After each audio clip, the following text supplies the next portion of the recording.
အားလုံးပဲမင်္ဂလာပါလင်းဆန်းစေးဖြစ်ပါတယ်ဒီမှာတော့ခေါင်းလေးတွေကိုအပေါ်မော့တယ်အောက်ငုံတယ်အဲ့ဒီစကလုံးလေးတွေကနေပြီးတော့မတူညီတဲ့စကလုံးလေးတွေကိုပြောင်းသွားတဲ့ဝါရာလေးတွေကိုတင် जा ပေးတော့မှာဖြစ်ပါတယ်ပထမတစ်ခုကတော့ဒီခန်းကြီးလေးတွေကိုသိဖို့လိုပါတယ်ခန်းကြီးလေးတွေရဲ့နာမည်ကတော့အာတာမဆိုတဲ့ဦးခေါင်းဖြစ်ပါတယ်အာတာမဦးခေါင်းနော်အာတာမဆိုတာကိုရီးယားအပေါ်ဆုံးမှာရှိတဲ့ဦးခေါင်းဒါကိုဂျပန်လိုအာတာမဦးခေါင်းလို့ခေါ်ပါတယ်အဲ့တော့ဒီမှာဆိုရင်အာတာမက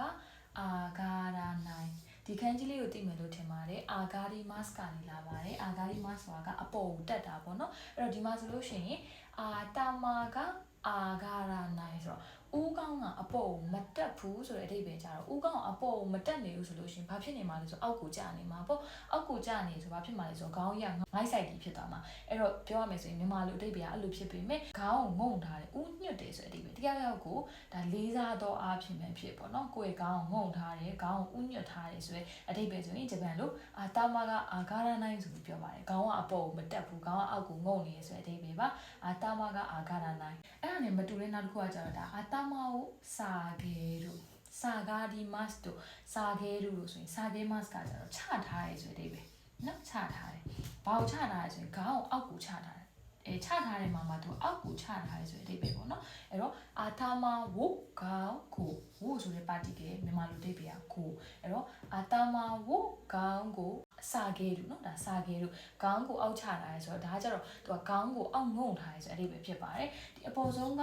ဟာနဲ့ဒီအောက်ဆုံးကဟာနဲ့မတူတဲ့အချက်ကကျတော့အပေါ်ဆုံးကကျတော့တယောက်ယောက်ကိုလေးစားသောအားဖြင့်ကိုရီးယားခေါင်းငုံမေးထားတယ်ဥညွတ်ထားရဲဆိုတဲ့ဒါအခြေအနေမျိုးမှာအသုံးပြုပြီးတော့ဒီဟာကကျတော့ဥမာအဖြစ်အာတာမာကိုစာကေတဲ့အာရိတဲ့ကူတာဆိုင်ဆိုရင်ခေါင်းကိုငုံပြီးတော့လမ်းလျှောက်ပါအဲ့လိုမျိုးခေါင်းကိုငုံထားရဲဆိုတဲ့အဓိပ္ပာယ်အနေနဲ့ပဲအသုံးပြုတာဖြစ်ပါတယ်เนาะဘာလို့တစ်ခုဖြစ်တဲ့အာတာမာကအာဂါရနိုင်ဦးညွတ်ထားတဲ့ခေါင်းငုံထားရဲဆိုတဲ့အဓိပ္ပာယ်ကိုလည်းရမလို့ထင်တယ်သူနဲ့မတူညီတဲ့စကားလုံးလို့တူတယ်လို့စကားလုံးလေးကတော့အာတာမာကိုစာခဲ့လို့ဆိုရင်ခေါင်းကိုငုံထားတယ်ခေါင်းအောက်ချထားရဲဆိုတဲ့အဓိပ္ပာယ်ဖြစ်ပါတယ်အဓိပ္ပာယ်လေးကတော့နည်းနည်းပါသူတို့သုံးတဲ့နေရာလေးကတော့ကွဲပြားတယ်ပေါ့နော်နောက်ဆုံးတစ်ခုကတော့ဒီနံပါတ်2လေးပါဒါတော့လုံးဝထူးခြားတယ်ပေါ့နော်သူ့ရဲ့ဒါအဓိပ္ပာယ်နဲ့မတူတဲ့စကားလုံးတစ်ခုဖြစ်သွားမှာပါမြန်မာလိုအဓိပ္ပာယ်ကဘာလဲဆိုရင်အာတာမာကစာကားလို့နော်ပါတီကေကဂလေးကိုသုံးထားတယ်နော်ခေါင်းက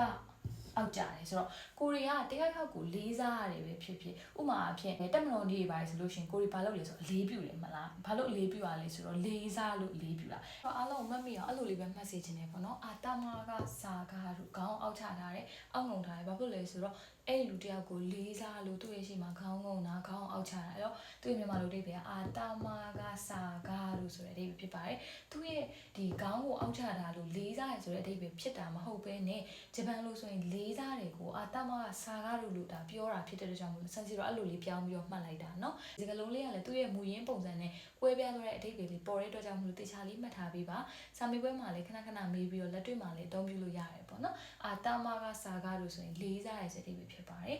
ဒီနေ့သင်ခဲ့တဲ့သုံးလုံးလည်းရမယ်လို့ထင်ပါတယ်စင်စီရှိမှာ Kaiwa class တက်ချင်ရင် Kaiwa class လေးရှိပါတယ်တက်ရောက်ချင်သူတွေက comment မှာ Kaiwa လို့မှတ်ခဲ့ပြပါနော်